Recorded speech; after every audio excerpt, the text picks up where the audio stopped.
जय श्री कृष्ण। कल योगिनी एकादशी है, चलिए उसकी कथा जानते हैं। व्रत कथा क्या है? स्वर्गधाम अलकापुरी में राजा कुबेर रहते थे।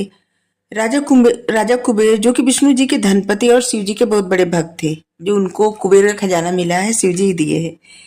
उनकी सेवा में हेममाली नाम का एक माली रहता था, जो हर रोज फूल चुन चुन कर लाता था। उनकी पत्नी का नाम माली की पत्नी का नाम विशालाक्षी था और वो बहुत सुंदर थी। एक दिन हेममाली मानसरोवर से फूल लेकर आए, लेकिन कामासक्ति में खो गए, पत्नी की सुंदरता में खो गए और पूजा के समय में देर हो गई।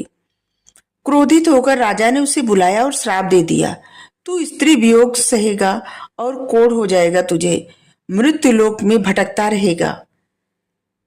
तुरंत वो कोढ़ी बन गया माली और जंगल में भटकने लगा। भोजन पानी से वंचित रातों में सो न सका। एक दिन वह मार्कंडेय ऋषि के आश्रम में पहुंचा और अपनी दुर्दशा सुनाई। ऋषि ने कहा, ऐसा सत्य कहने वाला सेवक, स्वागत है तेरा। आषाढ़ कृष्ण पक्ष की योगिनी एकादशी का व्रत कर, तेरा संपूर्ण उद्धार हो जाएगा। हेममाली ने पूर्ण श्रद्धा से व्रत किया। व्रत के प्रभाव से उसके सभी पाप नष्ट हो गए, श्राप से मुक्ति मिली और अपने स्वर्गलोक में रूप से अमल हो गया और पत्नी भी वापस पाकर के सुख पूर्वक रहने लगा।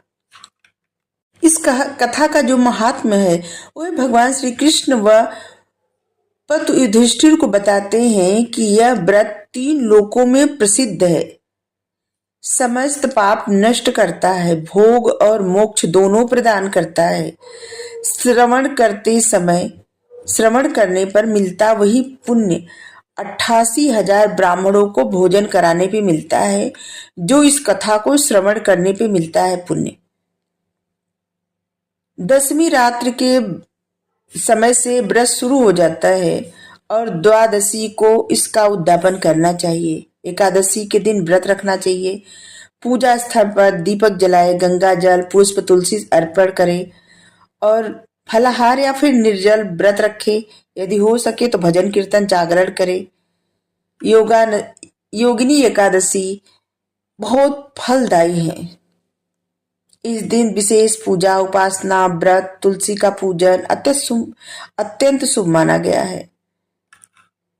यही है योगिनी एकादशी की शुद्ध पावन कथा। Thank you. राधे राधे।